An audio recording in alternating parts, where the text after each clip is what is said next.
I do not have a moral right to say the N-word, to take an obvious example. There's no moral right, because it's not like a good thing to say. God. Oh, he's hitting the dude white boy swag right here. The comparison to the dude debate all day, every day, baby. I think Trump feels he has those evangelical voters in the bag and that they're not going to go vote for Biden. And look, he installed these justices who are still looking at abortion. I mean, the idea that they have 2 cases right now in the Supreme Court again, and they had said they weren't going to keep going on abortion, and we see very clearly they're going on abortion. And we see these Republicans, you know, talking about birth control pills, coming for birth control pills. I mean, this far-right contingent, these evangelicals are not satiated. They want more. No. And if Trump wants to give them more, he's going to alienate all the swing voters. So Isn't it crazy that, like, the Democratic Party cannot capitulate to the left-wing loonies and the left-wing crazies ever? What did the left-wing loonies and the crazies want? Healthcare for all. Free college education. You know what I mean? For everyone to pursue a life of dignity. What do the right-wing loonies want? To kill you if you even think about having a abortion. Obviously, I'm exaggerating a little bit, but it's like, you know, to jail mothers, to jail doctors who offer abortions. Like, yet the right wing is perfectly fine with capitulating and caving to them to a certain degree. There is no equivalence in this country. There's no moral equivalence in this country. It's ridiculous. He's really painted himself into a corner. Hey, everyone. MSNBC has a new and improved app. You'll get real-time alerts and analysis live. But yeah, Trump signaling 15 weeks. What does Ben Shapiro have to say about this, by the way? I would like to hear from him. We haven't heard from him in a minute. I want to know going on in the world of Benny Boy, in the world of Benny Hanna. Let's see. Ben Sharpino. How radicals erode reality. Trump calls Biden high. How to make your first 1 million. Wait, why does Ben Sharpino not have any videos on this? That's interesting. Why is Ben Sharpino not talking about the new abortion stuff? Where's the abortion video, Ben? I want to hear your take. Does he have like, does he have a tweet or something? Maybe we can, because whenever I hear about like, you know, stuff happening, I'm always thinking like, where's Benny Boy? What does he have to say about this, you know? And herein lies my problem with Donald Trump's message on abortion. Oh. So President Trump, y'all know that I'm a supporter of President Trump's. I've given money to his campaign. Donald Trump is taking a position on abortion that is eminently politically pragmatic. His position on abortion is that this is a state's issue, that this should be delegated to the states. Now, you could say 2 things about this. One would be moral, and one would have a real moral problem attached to it. The one that is moral is to say, yes, abortion is wrong. Yes, abortion is a great sin against God, against man. It is a... It's like Hillary Clinton. You know what I mean? Abortion should be rare, safe, and legal. Okay, thanks. I guess you've arrived at the Hillary Clinton position? Like, what's happening? Terrible thing. By the way, of course, Ben Shapiro is an Orthodox Jew. There is no religious reason for Ben to be this ride or die for restricting abortions. There is one reason, though, and that's called money and clout. And he is a dog to the white evangelical Protestant Christian fascists in this country. And that is why he sits there and talks consistently about abortion. Abortion is horrific. Also, the federal government of the United States has delegated powers. Those delegated powers typically do not extend Mr. Christcock into state criminal law with regard to things like abortion. The Supreme Court has kicked this back to the states and has made fairly clear in its own decision-making that it does not want the federal government sounding off on this. Not only that, we have pragmatic concerns about pushing forward a significant piece of abortion legislation in a highly divided country at a time when the country appears to be splintering. Thus, for pragmatic, not moral reasons, for pragmatic reasons, we wish to kick this back to the states so that there can continue to be a building of a coalition. So, wait a minute. So abortion is murder, but it's okay to murder in some states? Is that what's going on? Am I led to believe that Ben Shapiro thinks abortion is murder, but like some states are going to murder and we just have to be pragmatic about how much murder is allowed in blue states? It's okay to murder people. It's okay to murder millions of babies, Ben. I thought this was like genocide happening.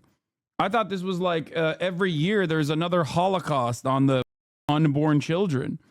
What happened, Ben? What's going on, Ben? It's pragmatic. Pragmatic. Lessons around a stronger abortion position federally. That it takes time to actually get most Americans to accept a more moral position. And that on a pragmatic level, if you want a more pro-life country, you need to take that time to do it. And that is why I'm not supporting an immediate piece of significant abortion legislation, because the country is simply too divided. But when the opportunity presents itself, of course, from the executive level, I will do what I can to prevent abortion. And of course, I am personally pro-life and hope for a time when the American people are ready to accept an elected government that would, in fact, ban abortion, right? That would be the moral position, because that distinguishes between two different types of rights that we've talked about a lot on the program. One is interesting. Just like a little bit of murder is fine, dude. We're just too divided, I think, on this murder stuff. Dude, you guys don't get it. One day Americans will understand that it's murder, and then we can, then we can advocate for what is possible. I think abortion is murder, so I'm full blown. I'm a honest and consistent conservative. I'm much more ride or die than Ben is here. He's like, oh, well, we got to win the hearts of minds of these baby killers, is a moral right, and one is a legal immunity. Those are not the same thing. A moral right is the idea that, for example, in the United States, I do not have a moral right to say the N-word, to take an obvious example. There's no moral right, because it's not like a good thing to say. Oh, he's hitting the dude white boy swag right here. The comparison to the dude debate pervertry all day, every day, baby. The N-word. It's a bad thing. I do have the legal right to say the N-word because you don't want to delegate to the government the ability to crack down on speech. And any government with the power to crack down on somebody saying the N-word also has the capacity and power to crack down on things that actually are good, necessary, and truthful. By the way, this argument literally extends to the entirety of the abortion conversation, not just blue states, dumb. Oh, I personally think abortion is murder, or I think abortion is bad and immoral, but everyone should be able to have it if they need it. And when you're talking about delegating powers to the federal government, you have to be very careful about which powers get delegated to the federal government, including in the realm of criminal law, right? That would be the distinction. So abortion can be extremely wrong. And also, because of the extraordinary diversity of the United States and the internal fissures of the United States, it is difficult to pragmatically find a piece of... Now, listen, I disagree with him positionally. I think that on a federal level, you could push a piece of 15-week abortion legislation. This is Mike Pence. I just rewatched your video on Ben reacting to the Roe leak yesterday. This is almost a recreation. Yep. His proposal. He happens to be right about that. But if Trump wanted to make the pragmatic case for why he is doing what he is doing, you could do that and still do it morally, because you'd say you actually distinguish between the moral and the pragmatic. The problem with Trump's statement on abortion is that he takes a relatively morally unclear stance on abortion itself.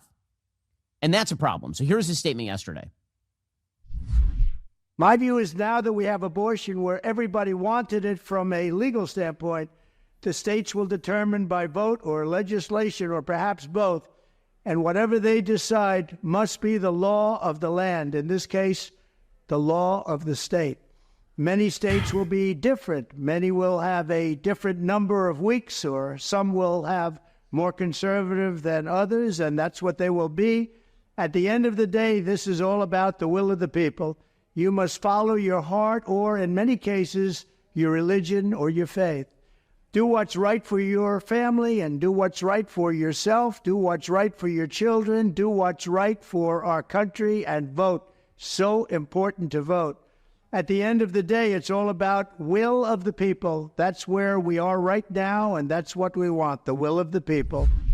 Okay, so this is the part where I have serious moral differences with President Trump on this matter. Okay, when President Trump says it's about the will of the people, no, it really isn't.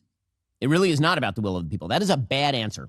That's a bad answer, because if the will of the people were to enshrine slavery in a particular state, obviously we would not allow it. This was actually it was a position taken by Stephen Douglas during the Lincoln-Douglas debates.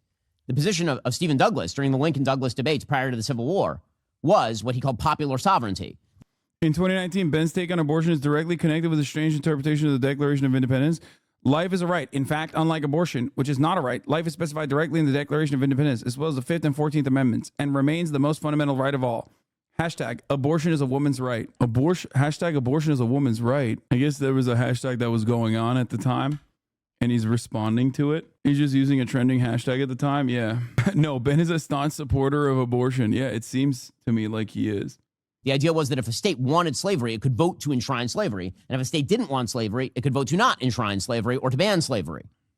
That is a not good moral position. Now, again, you can make a pragmatic case for the Stephen Douglas position on abortion by simply saying, this is the structure of the federal government, and until such time as we have a full-scale... I like the guys who are defending the states' rights arguments are the same guys defending the states' rights arguments now, but he's making the exact opposite comparison. Abortion is just like slavery. I guess pragmatically, we should have allowed Texas to maintain slavery, you know, pragmatically speaking. We should have done that, just like what Donald Trump is doing now. Scale consensus at the top level of American government, it's going to be very difficult on a pragmatic level to push any significant abortion legislation. And so my job is to help build that moral consensus until we have a political consensus. Right? That you could say. It's the moral relativism in the position. That's the problem. Okay, that's my problem with it. We will never arrive at a political consensus on the matter because there is a political consensus on the matter already. We will never arrive at a political consensus on the matter that Ben likes. That's why he has to say it's divisive. It's not divisive at all. 75% of the country believe that Roe v. Wade and has consistently believed that Roe v. Wade should have remained. Okay, that number, as a matter of fact, increased. That percentage increased after the Supreme Court decision. So obviously, it has never been divisive, and it never will be divisive. It's just divisive if you want to make it seem like there are both sides of this issue. It is such an unimaginably, undeniably undemocratic thing that the Republican Party did that they're suffering electoral consequences as a consequence of that, which is why Trump is taking a position that's different than abortion is murder, or rather, I guess, taking the opposite stance, which is some murders are allowed. Murders in blue states are allowed over red states. And Ben is defending that. I guess some murder is fine then. Oops. Anyway, I want to take a brief aside. Now that we've moved beyond the Ben Shapiro stuff, apparently NBC says Biden is hemorrhaging votes among Americans under 30. In the 2020 NBC News exit poll, candidate Biden led former President Trump by 24 percentage points among voters under 30. But an NBC survey in January had President Biden up by just 8 percentage points among that group. Another poll last month showed Mr. Trump ahead by 18 points among voters under 30. In the 2020 NBC News exit poll, candidate Biden led former President Trump by... So Tim Pool goes, this is why Hassan the Hun's viewership shattered. If he wants his views back, his only hope is to go full MAGA. What should I say to this man? That's the real question.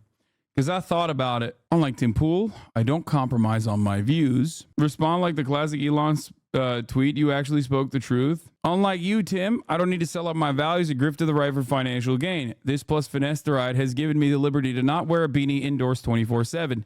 You should try it. There you go. Too late for him, though? It's never too late. Bad advice. He's too far gone in both respects. His hair isn't coming back. Yeah, it might be too late for his hairline. Who knows?